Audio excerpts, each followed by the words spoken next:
My wealthy father left me $1 in his will. Then the lawyer explained why, and I broke down crying. Everyone thought he cut me out, but the truth was so much deeper than money. My name is Marcus Chen. I'm 38 years old. When I was growing up, my father built a tech consulting business worth millions. My siblings became a surgeon and a marketing executive. I became a high school teacher, making $65,000 a year. My family never let me forget that I was the disappointment. When my father died last year, he left my brother $3 million. He left my sister $3 million. He left me $1. Literally, $1. Everyone thought he'd cut me out. That his will was his final statement on my life choices. That even in death, he was telling me I'd failed. But then I read the letter, and I realized my father had given me something worth more than any amount of money.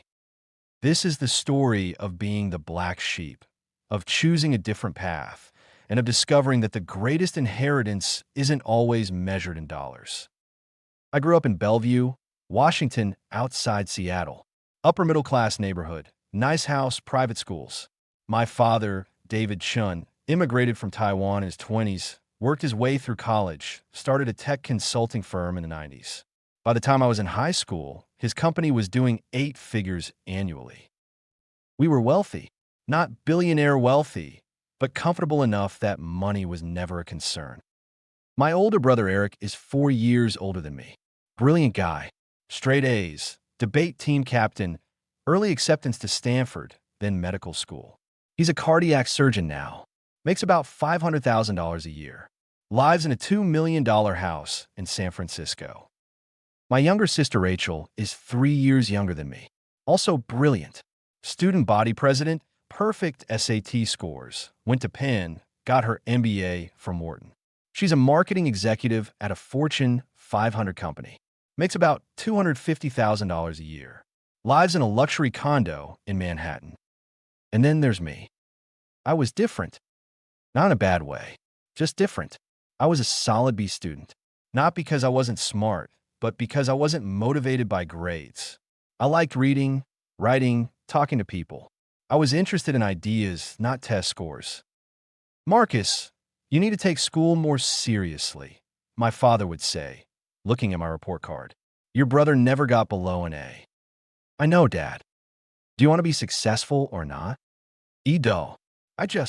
I'm not sure success means the same thing to me that it means to you. He'd look frustrated, like I was speaking a language he didn't understand. My parents pushed me toward business, toward medicine, toward law. Safe, prestigious, lucrative careers.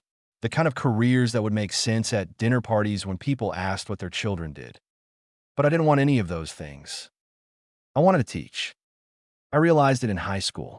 I had this English teacher, Mr. Harrison, who completely changed how I saw the world. He didn't just teach us grammar and literature.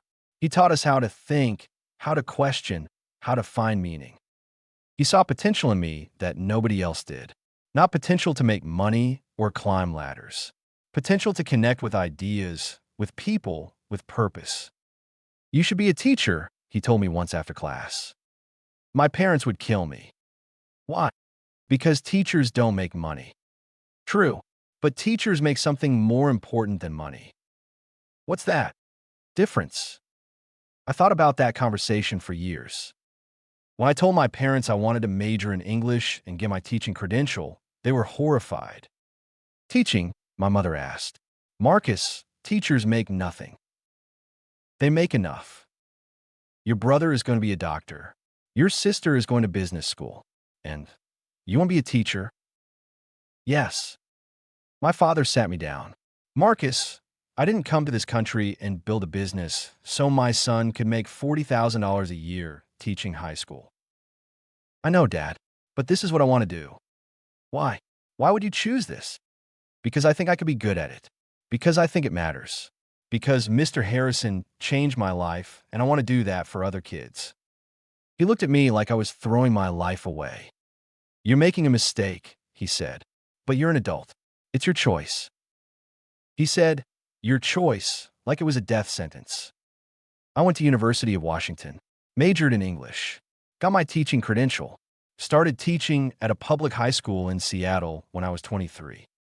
My starting salary was $42,000. My brother Eric was finishing his residency, making $60,000. But everyone knew he'd be making 10 times that once he was an attending surgeon. My sister Rachel was starting at a consulting firm, making $85,000 right out of undergrad. And I was making $42,000, teaching freshman English to 30 kids at a time. At family dinners, my parents would brag about Eric and Rachel. Eric just got published in a medical journal, my mother would announce. Rachel just got promoted.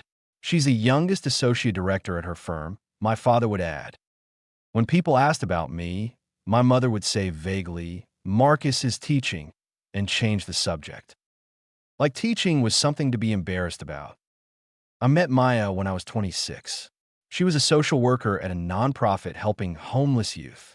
We met at a community event where I was volunteering. She made $38,000 a year.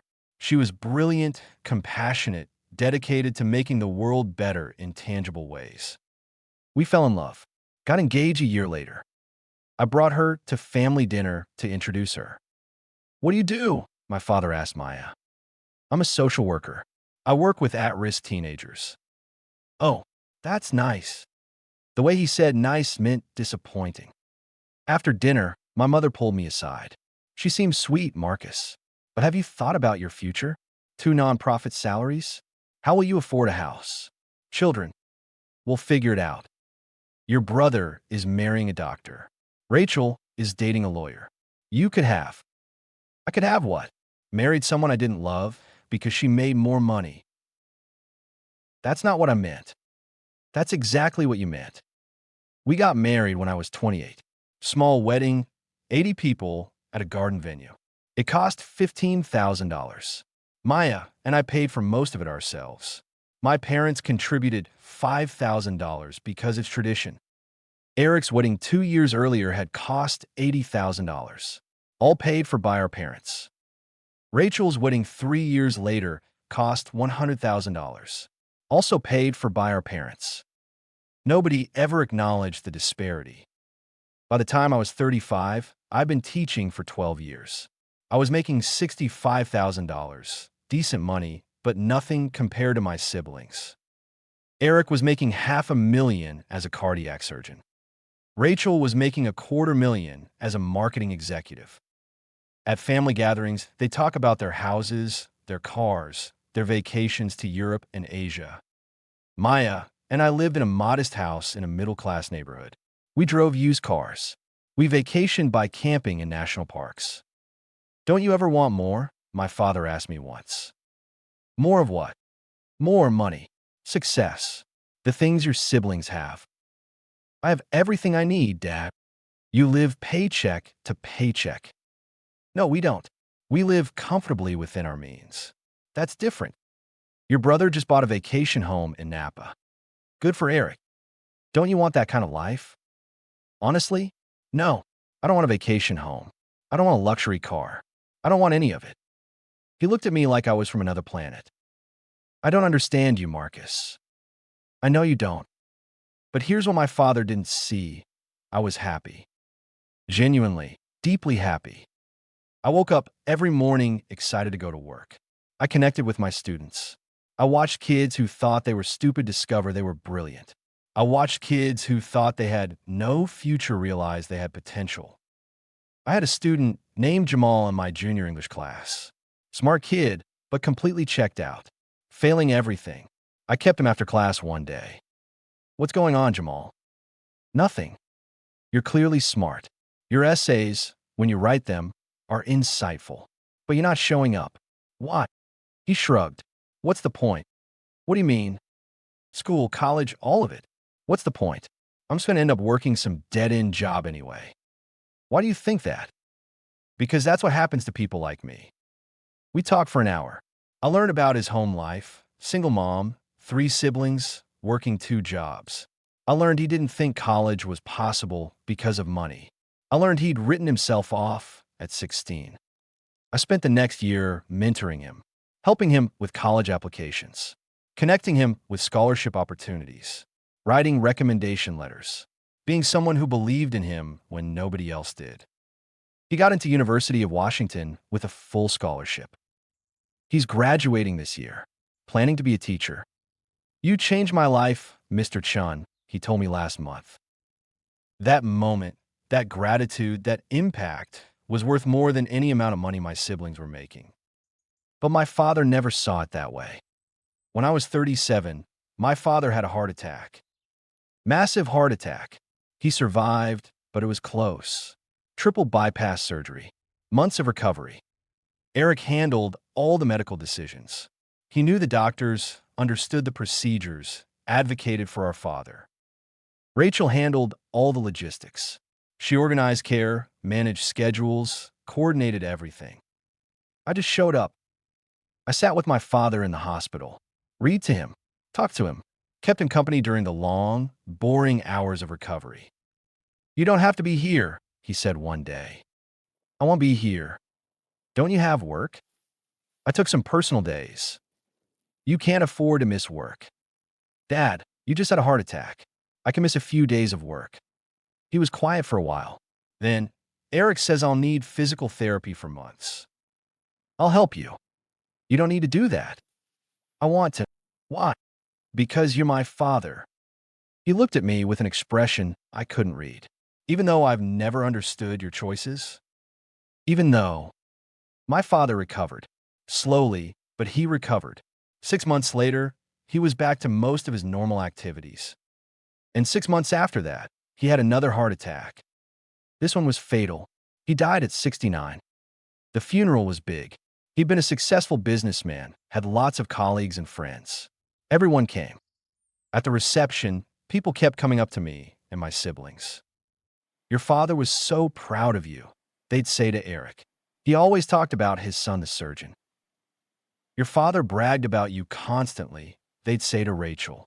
"He was so proud of your success." To me, they'd say, "Your father was a good man." Just that. Nothing about being proud. Nothing about my career. Just he was a good man. I felt invisible, even at my own father's funeral. 2 weeks later, we gathered at the lawyer's office for the will reading. The lawyer, Mr. Peterson, was professional and efficient. "Thank you all for coming. I'll read the relevant sections of Mr. David Chen's last will and testament." He opened the document. "To my son Eric Chen, I leave $3 million from my estate, along with my shares in Chen Consulting, to be divided equally with his sister." Eric nodded. "Expected." "To my daughter Rachel Chen, I leave $3 million from my estate, along with my shares in Chen Consulting, to be divided equally with her brother." Rachel smiled slightly. "Also expected." "To my son Marcus Chen, I leave the sum of $1. Silence. I stared at the lawyer. "I'm sorry, what?" $1. Your father left you $1. Eric and Rachel exchanged glances. Shocked, but I could see something else underneath. Satisfaction. Validation. "See?" Their expressions said. "Even Dad knew you were the disappointment." "There must be a mistake," my mother said.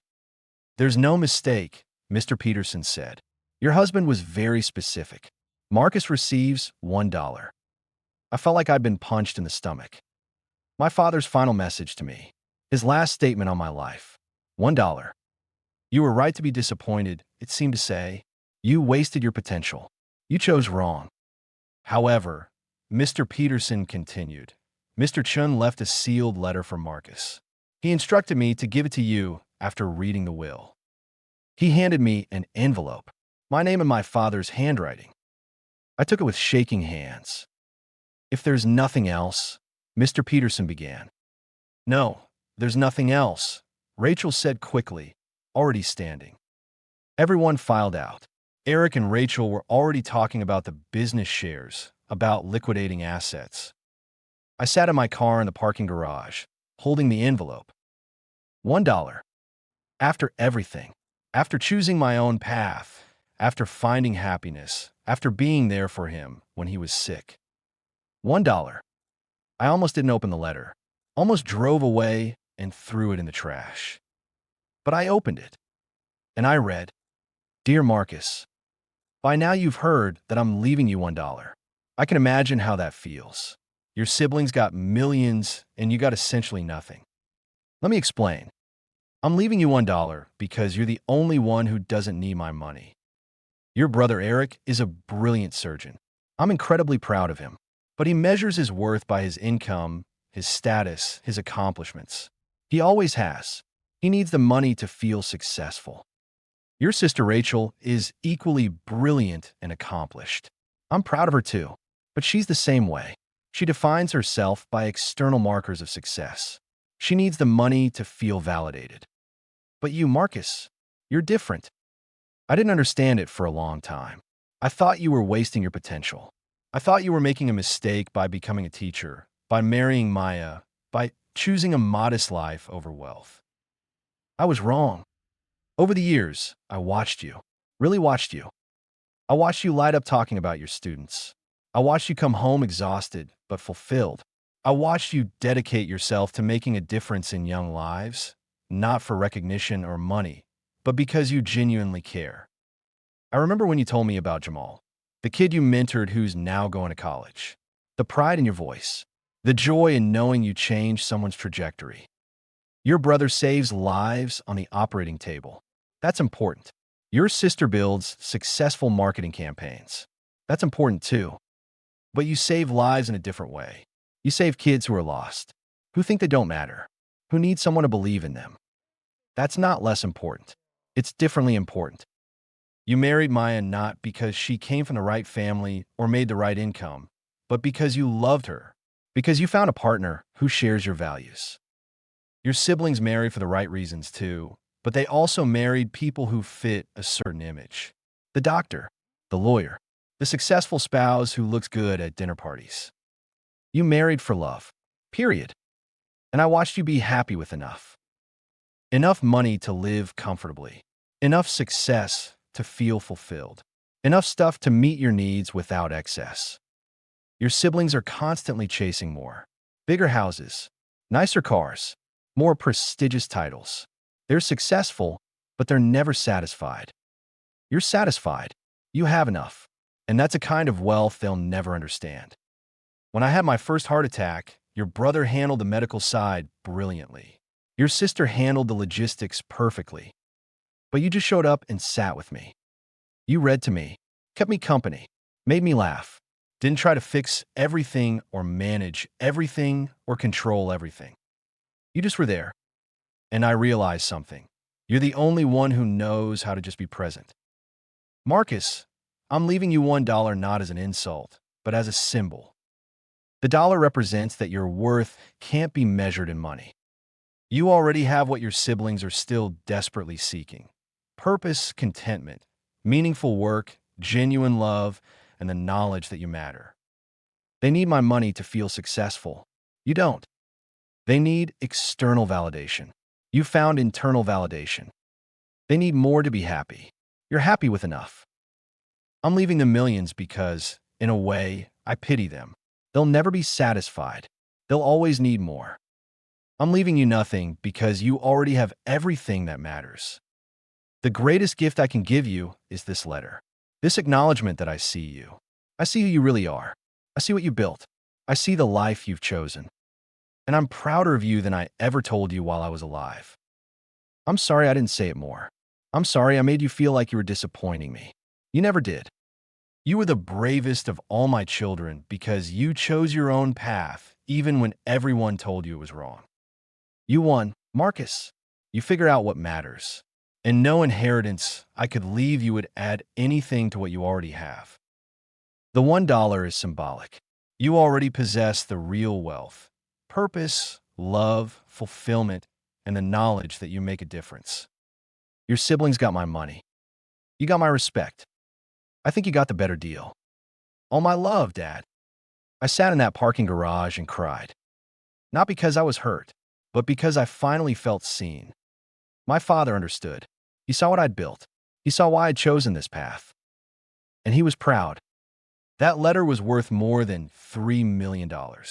More than $30 million. Because it was the validation I'd been seeking my entire life. Not that I'd made the right financial choices.